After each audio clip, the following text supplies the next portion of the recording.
As I was watching the RFK Senate hearings, something Jamel Bowie said the other day kept running through my head. He said, MAGA is a movement committed to national decline. And I think that is such an incredibly accurate and important way to understand what MAGA is and what they're trying to do to the United States of America. I will frequently say, oh, they're a reactionary movement. And let me just take a little tangent here for a second.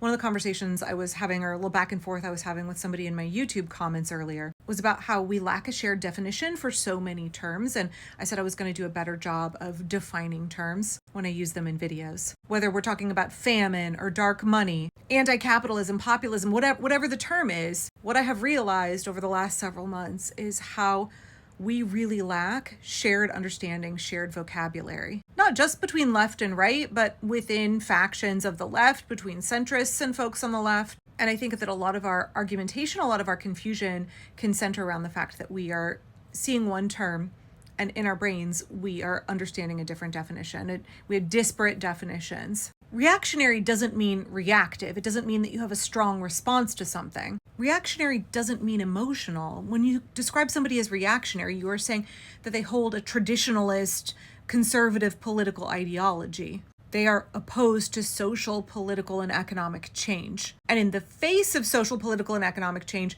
they want to regress the country backward to a former time. Right? When people think of reactionary movements, they think of movements like Make America Great Again. This looking back to a previous period in history with rose-colored glasses, with a tremendous sense of nostalgia, with a desire to re-implement levels of hierarchy, social control, dominance, and white supremacist patriarchal privilege. That's what a reactionary movement is. The slogan of Make America Great Again is fantastic because I know I've said this before, it's like open-ended and people can imbue it, plug in to that phrase, whatever meaning they want. When you think backward, with your nostalgia glasses on to a bygone era, when you romanticize a bygone era, you have your own particular things that you like about that period in time.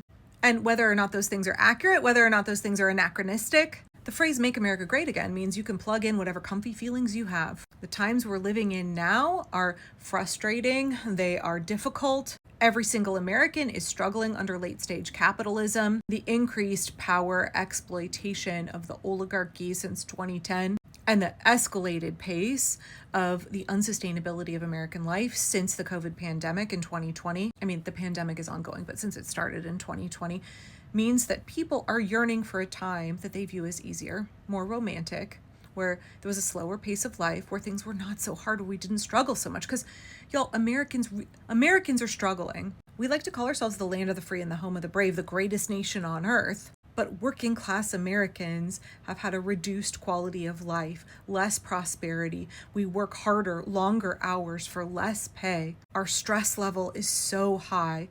Our culture so divided. We are so incredibly heavily propagandized by foreign interest, by corporate interest, by religious groups with their own white supremacist ideology. Like, to live in the United States of America in 2025 and previously in 2024, right? And all the way back to 2016, it wasn't a good scene, y'all. America did not feel great.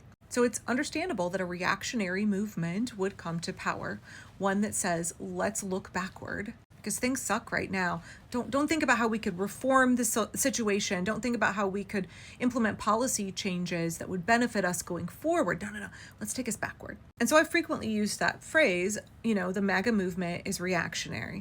And I will also couple that with a description of how they are trying to regress us. They're trying to take us backward to a time when powerful, wealthy white men, they had even more control over us than they do now, where it was much easier for them to pollute the environment, to exploit their laborers, to live like kings, right? Donald Trump wants the Gilded Age, before the 8-hour-a-day, 5 days a week work week. He wants belching coal plants and dirty water and dirty air, and the American working class laboring endlessly in factories where there's no workers' rights, there's no protections for us, there's no fair pay. There's no social safety net. Americans live harder, shorter, more miserable lives.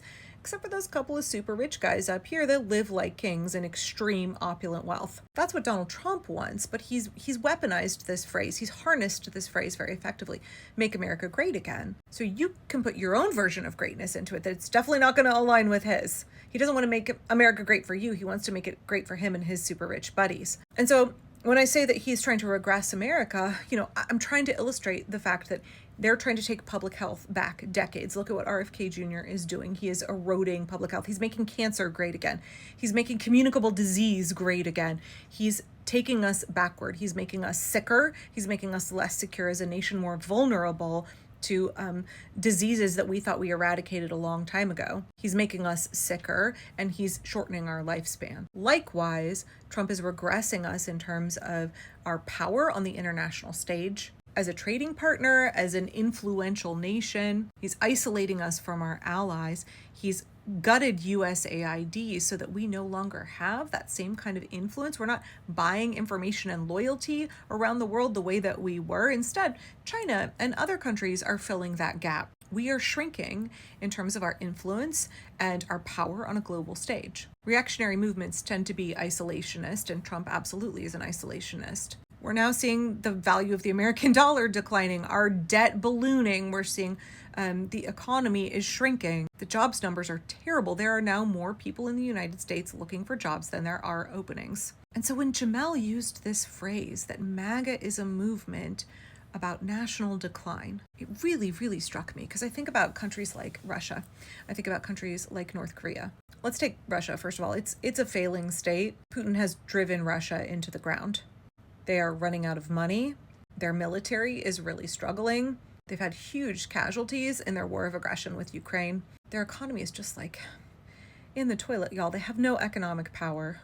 The people in Russia do not have a good quality of life. And I think about how Donald Trump idolizes Vladimir Putin. Remember when he was showing that picture of the two of them the other day in the Oval Office? He absolutely idolizes Putin. And yet we have watched Vladimir Putin take Russia, which could have been a country that was pivoting toward a functional democracy, that was a country that could have recovered after decades of Soviet control. And instead, Putin has done what narcissistic tyrants do, and that is run their country into the ground out of their desire to control, coerce, manipulate, protect their own power and wealth at the expense of the nation.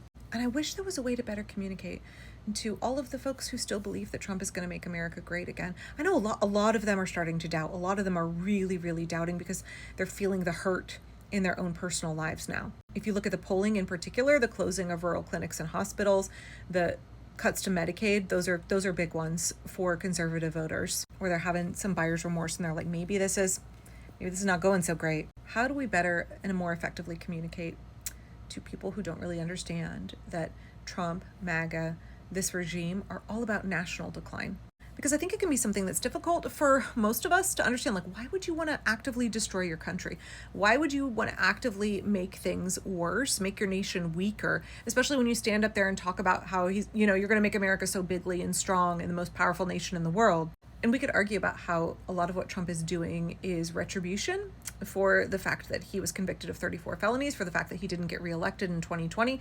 He's out to punish everybody in the United States. We could also argue about the fact that he's an old man. He doesn't give a shit about the future of this country. He only cares about his own petty vindictiveness. And we could argue about J.D. Vance and Russell Vought and the Project 2025 guys. How they don't actually care about American prosperity either. They want a theocracy. A lot of the Project 2025ers, they want to bring about the end times, y'all. So no, they don't want to build a brighter future for the United States. They don't care that they are turning this into a nation in decline. But I think your average Republican voter, and maybe even some of your MAGA, they do care about that. They do want prosperity. They do want a good quality of life. The reason that they voted for Donald Trump, yes, racism, yes, transphobia, yeah, I'm not diminishing that. But we have got to realize that they were working class folks. They are working class folks who are suffering, who are struggling, who know that this is not how America is supposed to be. And they are looking back in the past with rose-colored glasses because they've been fed a lot of propaganda about 1950s America. And they're like, we want some of that. We want some of that ease and comfort. We want life to not be so hard here. And they don't understand that Trump was never going to make things better. He was never going to improve this country. They don't understand that they signed on to a movement of national decline. They're still hoping for prosperity. They're still investing in that sunk cost fallacy. Next week, real soon, y'all, real soon, he's going to make things better. 2 weeks from now, just around the bend. Is there a way to reach those folks? I don't know. We've got to articulate very clearly that Trump is committed to national decline, to wrecking this country, to wrecking everything we care about. And we don't have to have a nation like this. We can look forward. We can build a better future instead of regressing us, instead of making us less than what we could be.